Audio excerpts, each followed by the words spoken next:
Ma famille aimait ma sœur, mais lorsque j'ai racheté leur entreprise, ils ont eu beaucoup de regrets. Salut Reddit. Vous savez, je n'ai jamais été du genre à étaler ma vie, mais ce qui m'est arrivé récemment m'a laissé sans voix. En y repensant, il y a tellement de choses que je n'ai jamais dites. Je ne sais pas par où commencer, alors autant plonger directement dans le sujet. J'ai grandi dans une famille qui, disons, avait ses priorités. Émilie, ma petite sœur, a toujours été au centre de tout. Je ne sais pas vraiment pourquoi, mais elle avait ce quelque chose qui la rendait spéciale à leurs yeux. C'était presque automatique, quand il fallait faire un choix, elle passait en premier. Moi, j'étais le grand frère, celui qui pouvait attendre, celui qui devait comprendre. Un souvenir me revient souvent. Quand j'avais 10 ans, j'avais économisé pendant des mois pour m'acheter une Game Boy. Vous savez, ce genre de petits objectifs qui signifient tout pour un gamin. Le jour où je l'ai enfin eu, j'étais aux anges. Mais à peine 2 jours plus tard, mes parents ont acheté une Nintendo DS à Émilie. Elle ne l'avait même pas demandé. Ils voulaient juste qu'elle ait quelque chose de mieux, parce que ce n'était pas juste qu'elle n'ait rien. Ce genre de choses était la norme. Quand Émilie avait une compétition de danse, c'était tout un événement. Décoration, applaudissements, repas en famille pour fêter ça. Moi, quand je décrochais un prix à l'école, c'était à peine mentionné. Pas parce qu'ils étaient mauvais ou méchants, mais parce qu'ils semblaient croire que j'étais capable de me débrouiller tout seul. Comme si je n'avais pas besoin d'encouragement, d'attention ou même de fierté. J'ai essayé de m'en accommoder. Au lycée, je me suis lancé dans tout ce qui pouvait prouver ma valeur. Club, compétition, études. Mais ça n'a jamais suffi. Le jour où j'ai été accepté dans une grande université, j'ai annoncé la nouvelle au dîner, le cœur battant. Mon père a marmonné un vague « c'est bien » avant de demander à Émilie comment elle se préparait pour son prochain concours. Je me souviens avoir ri nerveusement, comme pour me convaincre que ça ne me touchait pas. C'est ce soir-là que j'ai pris une décision. J'ai compris que je pouvais passer ma vie à courir après leur approbation sans jamais l'obtenir. Alors j'ai arrêté d'essayer. J'ai fait mes valises, et à peine mon diplôme en poche, je suis parti. Pendant des années, j'ai vécu avec cette idée. Si je travaille assez dur, je pourrai construire ma propre vie et laisser tout ça derrière moi. Et c'est ce que j'ai fait. J'ai enchaîné les petits boulots, économisé chaque centime et financé mes études seul. À chaque étape, je me disais, tu n'as pas besoin d'eux. Continue d'avancer. Mais ce genre de blessures, on ne les enterre jamais vraiment. Et parfois, la vie trouve un moyen cruel de les raviver. Des années plus tard, alors que je pensais que tout cela était derrière moi, un appel de mes parents a tout fait basculer. C'était une soirée calme, presque trop tranquille. Puis, mon téléphone a sonné. Le nom affiché m'a glacé, « Papa ». Nous ne parlions presque jamais, alors pourquoi maintenant? J'ai décroché, par curiosité plus que par envie. Sa voix était comme je m'en souvenais, distante mais posée. Après quelques banalités, il est allé droit au but. Émilie a une famille à nourrir, toi, tu es indépendant. C'est pour ça qu'on a décidé de lui léguer la maison et l'entreprise. Tu comprends, n'est-ce pas? Ces mots tournaient dans ma tête, mais ils ne me surprenaient pas. Depuis toujours, j'étais celui qui devait comprendre. J'ai répondu ce qu'il voulait entendre. Oui, je comprends. Il semblait soulagé. Après quelques phrases de justification, il a raccroché. Je suis resté là, figé, dans le silence. Ce n'était pas de la colère, juste un vide. Pourtant, cette fois, quelque chose en moi refusait de laisser passer. Ce qu'ils ignoraient, c'est que j'avais un plan. Mon grand-père paternel, bien plus juste qu'eux, m'avait laissé un héritage en fiducie, me disant que je devrais m'en servir quand le moment serait venu. Et ce moment était arrivé. Leur entreprise, autrefois prospère, était maintenant en difficulté. Émilie, malgré tout le soutien qu'ils lui avaient offert, avait pris des décisions catastrophiques. Je savais que leur société était sur le point de s'effondrer, et j'avais les moyens d'en profiter. Je me suis mis à enquêter discrètement. J'ai étudié leurs finances, leurs dettes, leurs erreurs. Ils étaient vulnérables, et moi, j'étais prêt. Mais je savais que je devais agir avec précaution. Ce n'était pas qu'une affaire d'argent ou de vengeance. C'était une question de justice, de reprendre ce qu'on m'avait constamment refusé. Le moment de vérité approchait. Après cet appel, je n'ai presque pas dormi. Ce n'était pas la colère qui me tenait éveillé, mais une étrange clarté. Toute ma vie, j'avais accepté leur logique bancale. Émilie d'abord, moi ensuite, si jamais. Mais cette fois, tout était différent. Ils avaient pris leur décision, et moi, j'avais les moyens de prendre la mienne. Leur entreprise familiale, autrefois florissante, était devenue un poids. Lors des rares réunions de famille, j'avais entendu des bribes de conversation sur les dettes croissantes, les contrats perdus, et les erreurs d'Émilie.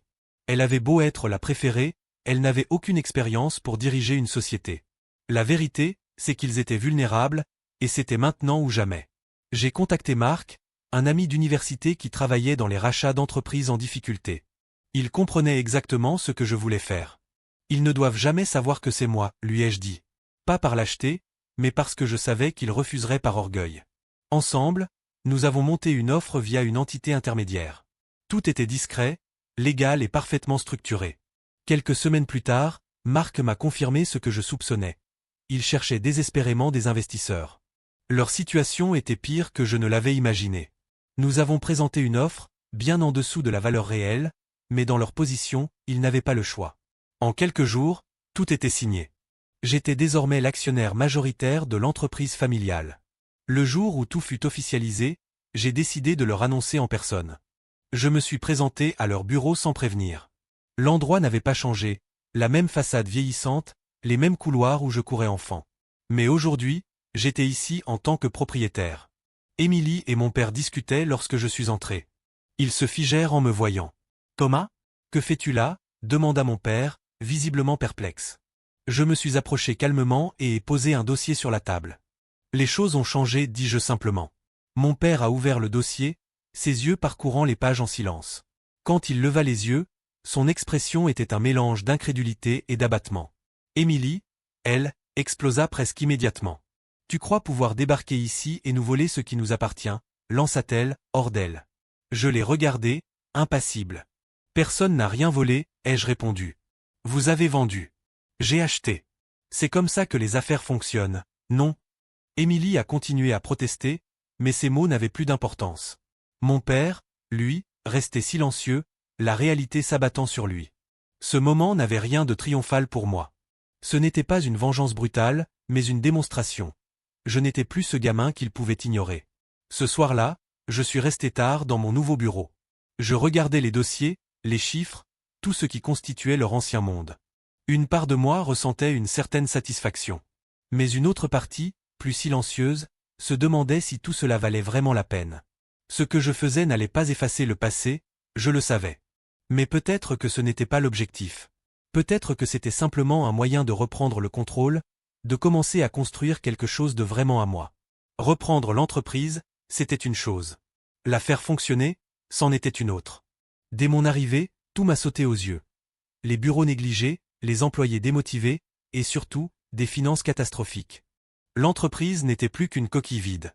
Chaque document que j'épluchais révélait des erreurs flagrantes. Contrats inutiles, dépenses absurdes et une gestion chaotique. Émilie n'était pas prête à diriger, c'était évident. Mais mes parents l'avaient poussée à ce rôle, aveuglés par leur favoritisme. Ils avaient ignoré les signes, jusqu'à ce qu'il soit trop tard. Maintenant, je devais gérer non seulement les dégâts, mais aussi une équipe qui ne savait pas si elle pouvait me faire confiance. Quelques jours après mon arrivée, Émilie est venue me voir, furieuse. Elle a franchi la porte sans frapper, les bras croisés et un sourire narquois. « Alors, tu te crois meilleur que tout le monde » a-t-elle lancé. Je savais qu'elle cherchait à provoquer une réaction, mais je n'ai pas mordu à l'hameçon. Si je suis là, c'est parce que cette entreprise n'aurait pas tenu 6 mois de plus. Ai-je répondu calmement. Elle a ri, mais son rire était nerveux. C'était MON Rôle, a-t-elle marmonné avant de sortir en claquant la porte. Les semaines suivantes furent éprouvantes. Les employés étaient méfiants, certains encore loyaux envers Émilie. J'ai dû reconstruire des relations avec les partenaires commerciaux, et chaque décision semblait être une bataille. Mais petit à petit, un plan prenait forme. Puis, ma mère m'a invité à un dîner familial. Dès mon arrivée, l'ambiance était tendue. Émilie m'évitait du regard, et mes parents tentaient de masquer leur anxiété. Ma mère, douce mais insidieuse, proposa un compromis, laisser Émilie reprendre l'entreprise avec mon soutien. Je pris une grande inspiration avant de répondre. Si vous aviez pris des décisions plus rationnelles, on n'en serait pas là. Le silence fut lourd. Émilie éclata, mais ses mots n'avaient plus de poids. En quittant leur maison, je réalisais que je n'attendais plus rien d'eux. Je n'avais pas seulement hérité de leur entreprise, mais aussi de leurs conflits et de leurs erreurs. Pourtant, abandonner n'était pas une option.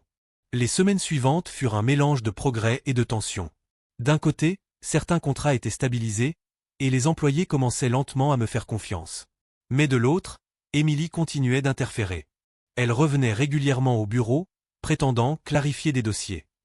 Ces visites semaient le doute, certains employés se demandant encore si elle allait reprendre sa place. Un jour, je la trouvai dans la salle de réunion, entourée de collègues. Elle parlait avec assurance de « projets futurs ». À mon entrée, elle tourna la tête, son sourire crispé trahissant son inconfort. « Je répondais juste à des questions », dit-elle calmement. Je pris une inspiration. « Émilie, ce n'est plus ton rôle. Je ne peux pas avancer si tu continues à interférer. » Elle partit sans un mot, mais son regard, à la fois en colère et blessé, me resta en mémoire.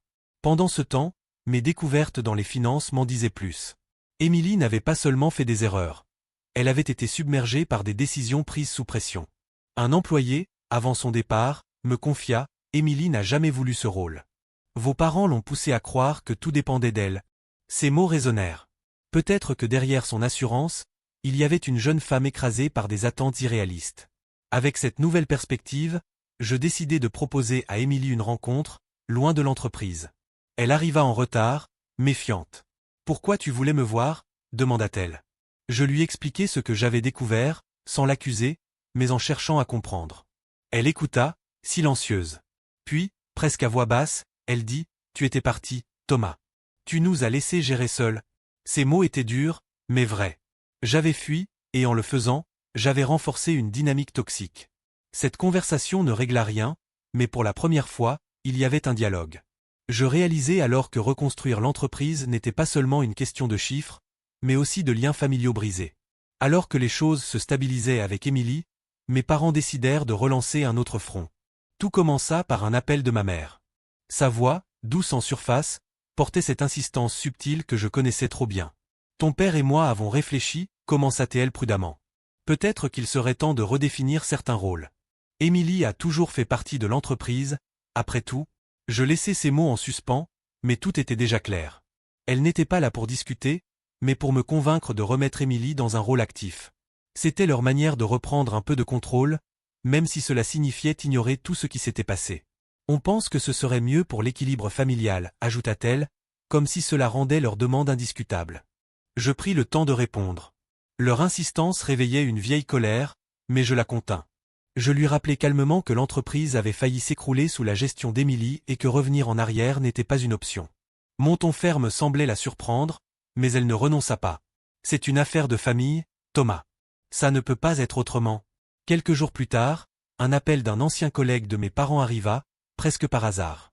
Il évoqua longuement l'héritage familial, insistant sur le fait qu'Émilie méritait une seconde chance. Ce n'était pas un hasard.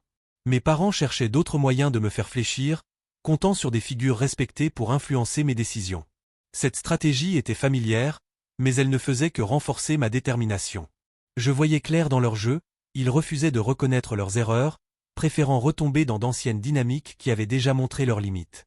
Quelques jours après cet appel, je fus invité à un dîner chez eux. La mise en scène était parfaite. Des plats soigneusement préparés, des sourires qui cachaient à peine l'attention. Mon père, après un moment, aborda enfin le sujet. « Tu sais, Thomas, cette entreprise a toujours été plus qu'un simple business. C'est notre histoire, notre famille. » Émilie, jusque-là silencieuse, eut un rire sec. « Notre histoire ? Tu veux dire son histoire maintenant ?» Je n'ai pas réagi à sa pique.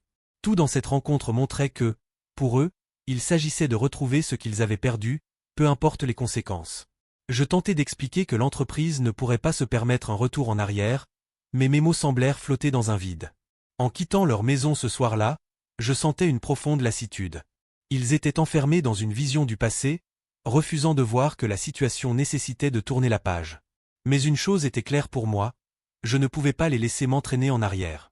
Stabiliser l'entreprise n'était pas seulement une bataille de chiffres, c'était aussi une manière de briser ce cycle familial, d'imposer une nouvelle façon de faire. Alors que tout semblait se stabiliser, une nouvelle complication fit surface. Un matin, un email d'un partenaire clé arriva dans ma boîte. Les termes étaient polis mais lourds de sous-entendus. Ils exprimaient des inquiétudes concernant la direction actuelle et demandaient à réévaluer notre partenariat. Ce message n'était pas juste un obstacle. Il menaçait directement tout ce que j'avais construit. Ce partenaire représentait une part cruciale de nos revenus, et une rupture risquait de déstabiliser les progrès récents. En cherchant la source de ces inquiétudes, un schéma devint clair. Les doutes provenaient de cercles proches de ma famille, et un nom revenait sans cesse, Émilie. Même sans rôle officiel, elle continuait à influencer. Ces conversations, apparemment innocentes, avaient nourri des idées que l'entreprise ne pouvait prospérer sans elles. Ces mots avaient fait leur chemin, semant des doutes là où nous avions besoin de stabilité. Il devint évident qu'une confrontation était nécessaire. Quand Émilie entra dans mon bureau, elle avait cette attitude familière, fière mais sur la défensive. Son regard me défiait de dire ce que j'avais sur le cœur. Je lui exposai calmement les faits, expliquant que ses paroles, même indirectes, mettaient en danger l'entreprise. Elle écouta sans m'interrompre, mais son visage restait fermé, ses yeux cherchant une échappatoire. « Je n'ai rien fait de mal, répondit-elle finalement, son ton posé mais teinté d'amertume. Je laissai un silence s'installer avant de répondre, pesant chaque mot. « Émilie, ce n'est pas une question de faute. Si ces doutes persistent, ce n'est pas moi que tu affectes. C'est l'entreprise, notre héritage commun. » Elle détourna les yeux, comme si mes paroles touchaient un point qu'elle n'était pas prête à affronter. Après cet échange, il me fallut agir rapidement. Je rencontrai les partenaires concernés, réexpliquant la vision et les progrès concrets que nous avions accomplis. Peu à peu, la confiance fut restaurée, mais non sans effort. En parallèle, une annonce officielle fut faite. Émilie n'avait plus aucun rôle dans l'entreprise. Ce choix était difficile, mais nécessaire pour avancer sans ambiguïté. Cette crise laissa des traces. Elle montrait à quel point le passé continuait de peser. Émilie et moi étions enfermés dans des rôles hérités d'un système familial brisé.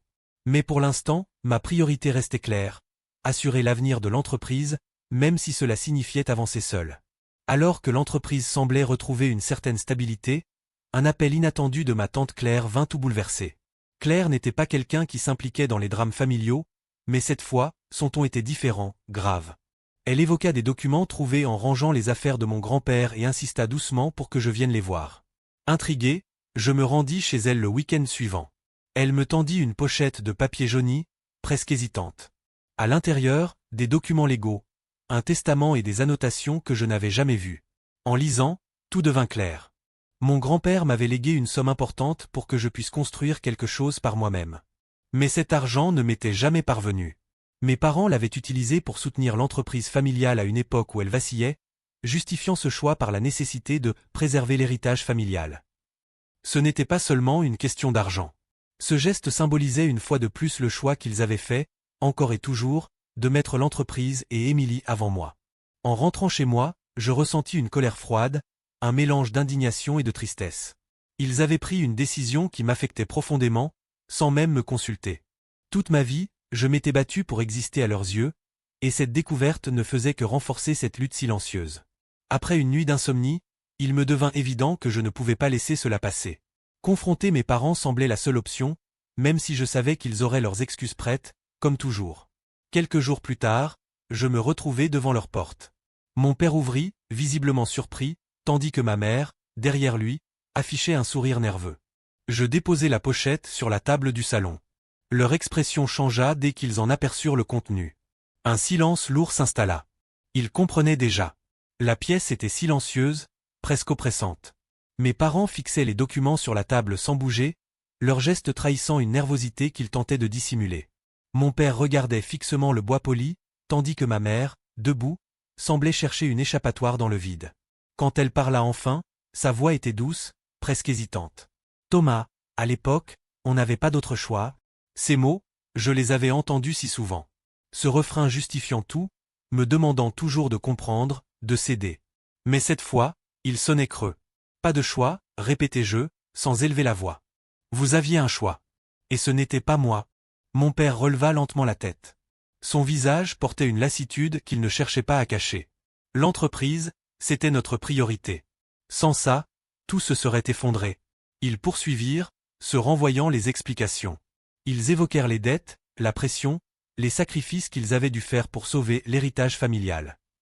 Mais ces mots n'étaient qu'un bruit de fond. Ils ne pouvaient masquer cette vérité brutale. Encore une fois, mes besoins avaient été relégués au second plan. Et moi, finis-je par demander, d'un ton plus calme que je ne l'aurais cru. Est-ce que, une seule fois, vous avez réfléchi à ce que tout cela signifiait pour moi? Ma mère, pourtant si prompte à répondre d'habitude, resta muette. Pour la première fois, je perçus une lueur de culpabilité dans son regard. La conversation continua un moment, pleine de silence et de phrases inachevées. Mais je compris que je n'obtiendrais pas d'excuses. Ce que je cherchais n'était pas une restitution. Je voulais qu'ils reconnaissent que leur choix avait des conséquences. Je ne suis pas là pour cet argent, dis-je finalement. Mais vous devez comprendre que je ne peux plus ignorer ce que vous m'avez laissé porter seul. Le silence qui suivit fut lourd, mais différent. Peut-être qu'ils comprenaient. Peut-être pas. En quittant leur maison, je réalisais que leur validation n'était plus nécessaire. Ce que je reconstruisais, je le faisais pour moi. Après la confrontation avec mes parents, un certain calme s'installa. Ce n'était pas une paix totale, mais une forme de détachement. Je compris que je ne pouvais plus attendre d'eux ce qu'ils n'étaient pas capables de donner. Leur reconnaissance ou leurs excuses n'étaient plus essentielles pour avancer. Cependant, l'entreprise restait une priorité exigeante. Bien que des progrès soient visibles, les cicatrices des erreurs passées étaient encore bien présentes. Les employés semblaient plus investis, mais la confiance restait fragile. Je savais que pour la restaurer pleinement, il faudrait des actions concrètes, et non des mots. Chaque jour apportait son lot de défis, mais je m'y consacrais avec une nouvelle détermination. Un jour, j'appris qu'Émilie continuait à entretenir des liens avec certains partenaires. Cette fois, il ne s'agissait pas de semer le doute ou de critiquer mes décisions. Elle semblait plutôt chercher à clarifier sa position, à expliquer les erreurs du passé. Intrigué, je décidai de la rencontrer. Lorsque nous nous retrouvâmes, son attitude était différente. Elle paraissait plus fatiguée, presque désabusée. Ses mots étaient hésitants, mais chargés de sincérité. Je voulais juste qu'il sache que je n'ai jamais voulu causer tout ça, lâcha-t-elle finalement. Je ne répondis pas tout de suite. Ce n'était pas une excuse directe, mais il y avait une reconnaissance implicite dans ses paroles. C'était un début, un petit pas vers autre chose. Les mois suivants furent marqués par un changement. Je recentrais toute mon énergie sur l'avenir, non par esprit de revanche, mais pour construire quelque chose qui me ressemblait. Ce travail n'était plus pour eux, ni même contre eux. Il était pour moi. Mes parents restèrent en retrait, leur silence ponctué de politesse. Émilie, de son côté, semblait peu à peu s'éloigner, peut-être pour trouver sa propre voie. Cette distance, loin d'être un poids, me semblait enfin libératrice. Pour la première fois, je ne vivais plus dans l'ombre de leurs attentes.